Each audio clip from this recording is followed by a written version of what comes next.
guys, welcome back to my channel. Today I'm doing quite a special, well thought out, I've got my sheet, well thought out video on the cost of living, Dublin versus Johannesburg, so Ireland versus South Africa. Before I start, I want to give some disclaimers about how I'm going to work through it. The first disclaimer is that this information is based on my experience and my spending habits in South Africa versus Ireland. The South African prices are very much based off of my experience from when I was living there last year. The Dublin prices are more accurate because I'm keeping tabs on all of those prices and managing our personal finances. The next disclaimer is that I'm not going to be sharing exact prices of things. I'm not going to be delving into the exact numbers because they're based on my personal budget, and that's quite sensitive information. To see how I've compared them, not using the actual values. So yeah, with that being said, let's get started. The first thing that I'm going to touch on is income. So what I've done is I've compared mine and Kate's income from when we were living and working in Johannesburg to now when we're living and working in Dublin. Kate moved over from a junior engineer position to another junior engineer position, and I moved over as an audit manager in the Big Four to an audit manager in a smaller, more independent firm. While it's not like direct comparison because I didn't move over in the same role in the same firm and Kate didn't either, I think it is still fair comparison to make. So gross income in Dublin is 1.98 higher than in Johannesburg. So when I even them out, I'm earning almost two times more in Dublin than what I was earning in South Africa. When I look at my net income, so this is the money we take home after tax, that is 2.06 higher than what I was earning in Johannesburg. Now, the difference between gross and net income is because of tax. So what I've done is I've shown the effective tax rate, the difference between Johannesburg and between Dublin. The average tax rate on our salaries in Joburg is 33%, and the average tax rate on our Dublin salaries is 31%. Now, you will see that the tax rate is a bit lower, even though the Ireland tax system and the South African tax system is different. So in Ireland, there are only two scales. You're either taxed at 20% or you're taxed at 40%. So essentially, I'm at the point that anything additional that I earn over and above what I earn now is going to be taxed at a flat rate of 40%. So as my earnings increase from this point onwards, my effective tax rate is going to start to increase because I will be taxed at a set 40%. South African tax rate works out a bit different. There are a lot more steps in the sliding scale for tax. So the lowest is an 18% and the highest is a 45%. If I was still in South Africa in the same role and I started to earn more, essentially I would just jump to the next bracket, which could be, for example, jump from a 35% tax rate to a 38% tax rate, and then from 38 to 40, and from 40 to 45. That's just an example. So essentially, I do think that as I start earning more in Dublin, my effective tax rate will start to increase. For now, it is showing us a more favorable tax rate in Dublin compared to Johannesburg. But again, this could look completely different based on your personal information. Then moving on to expenses. The next one I'm going to go into the most popular expense, the most asked about expense in Dublin, and that is rent or housing costs. Before I give you the exact difference, I first want to explain to you what we were getting in Johannesburg versus what we are getting in Dublin. So in Johannesburg, we had a 2-bedroom, 2-bathroom, 110 square meter flat in Atholl, very close to Sandton, good transport routes, and a very good area. You can see from the pictures, it was very nice. We furnished it ourselves and we made it our own. It was a really nice complex. It didn't have completely modern finishes, but it was perfect for what we needed. And at the time that we signed the lease for this flat, it was such a steal. Like, we got that apartment at a below market rate at the time compared to other units in that complex. Dublin Apartments is stunning. It is fully furnished. It has quite modern finishes except for the bathrooms.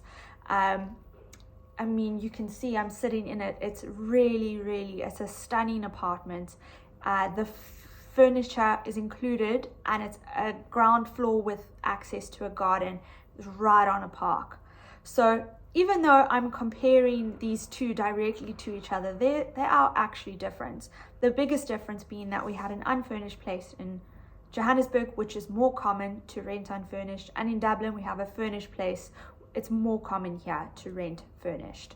So with that being said, the difference between what we were paying in Joburg and what we are paying in Dublin, the Dublin rent is 2.86 times more than the rent that we were paying in Johannesburg. Now this is, I think, very normal, and obviously this is a lot more than how much we're earning. So we are only earning 2 times more than what we're earning in Johannesburg, but we're paying 3 times more in rent. I would say that we definitely also got this apartment at a steal, so we could be living in a much worse place for the same price. I've definitely seen that.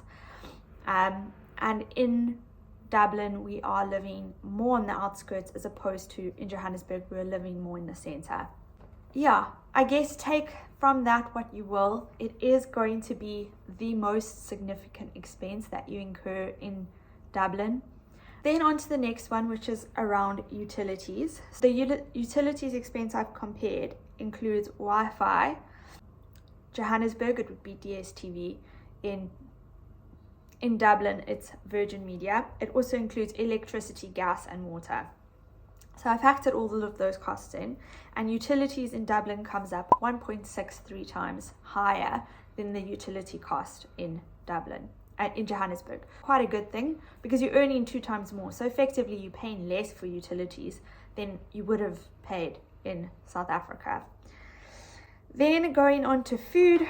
Food is 1.87 times more expensive in Dublin. Now, the food that we used to buy in Johannesburg used to be meats, healthy food. You know, we were shopping on the more expensive end of stuff. We have sort of applied those principles here in Dublin as well. So we are spending a little bit more on food. The main reason why our food expense is so much higher is because we are eating meat, and meat is more expensive here. Meat and alcohol is more expensive in Dublin than it is in Johannesburg. If food cost is 1.87 times more expensive than Johannesburg, and you're earning 2 times more, you know, you still are effectively spending less on food if you were earning the same salary. Yeah. Next expense. This is not an expense that Kate and I are incurring, but I thought it was quite important to share the disparity in this expense, because it was something that we were paying for in South Africa, and this is cleaning costs. So getting somebody in to help you once or twice a week. And I've compared the per hour charge from Dublin to Johannesburg. So the cost of cleaning per hour, so getting somebody in to help you in Dublin, is 8.29 times more expensive in Dublin compared to South Africa. And I think that when I saw this, I was actually like, I was stunned. Like I sat down and I was like,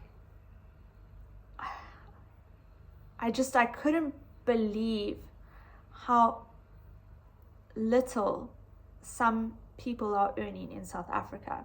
It makes me quite sad, like looking at the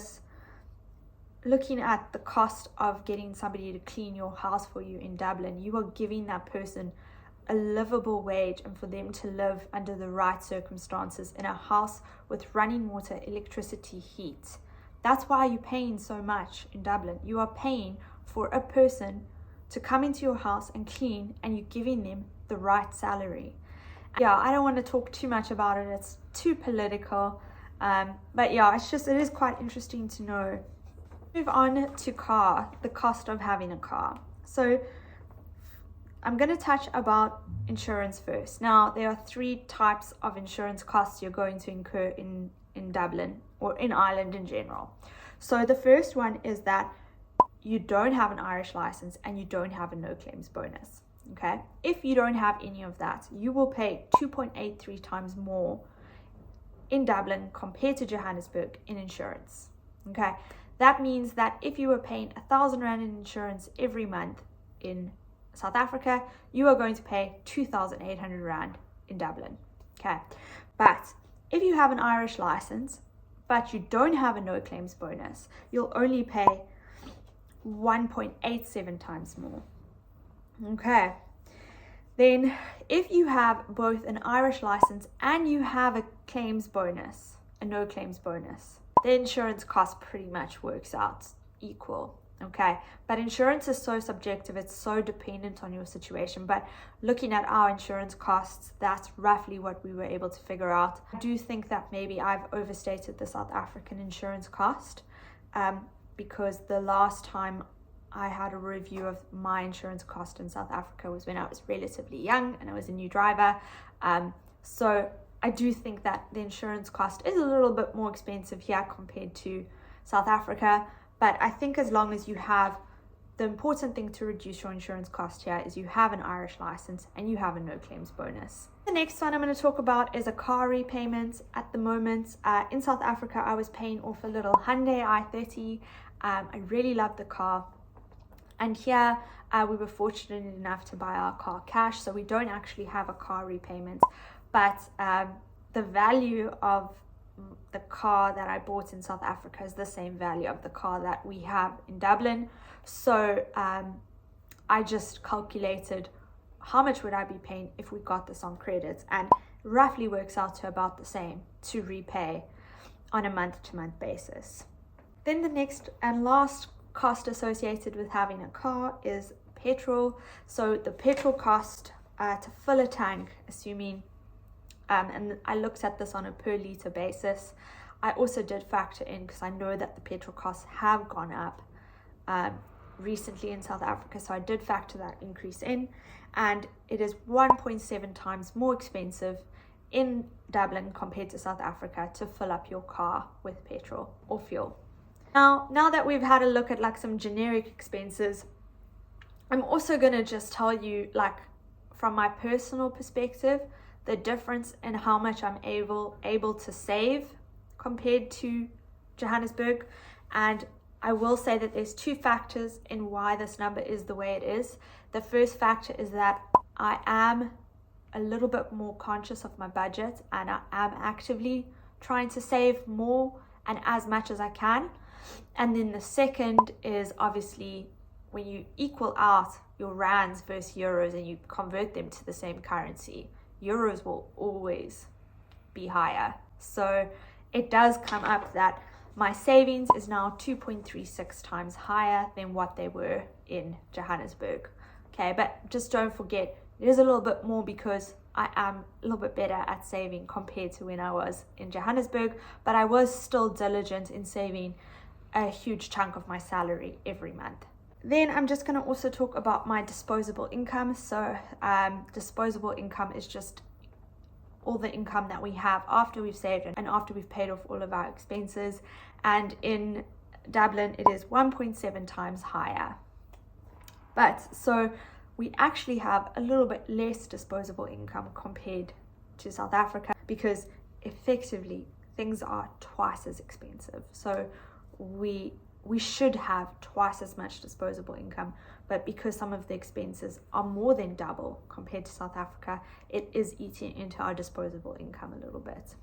So with that being said, I'm going to just show you, I'm going to first go through Johannesburg. Let's start with Johannesburg. I'm going to show you a little nice pie chart of how our budget looked in Johannesburg.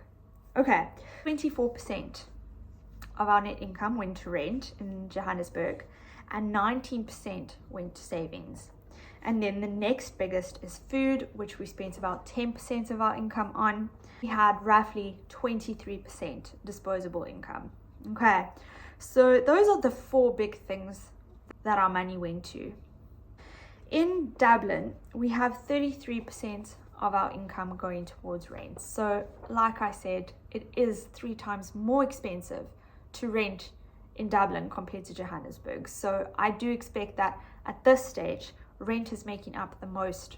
Okay, so compared to Johannesburg of 24%, it's roughly 10% more. Then the next biggest thing is savings. So our savings now makes up 25%. So it is now a little bit more. It's gone up by 6% compared to Johannesburg, and that's just because we've spent a little, like we've started to put it and be a little bit more savvy with putting away more money. But our disposable income has gone down by 4%, so we have less money to just spend on whatever we want. Entertainment is still at 5%, but with entertainment, the thing I will say about entertainment is that you can get more bang for your buck in South Africa. So even though we were spending 5% on entertainment compared to our net salary in South Africa, we were getting a lot more.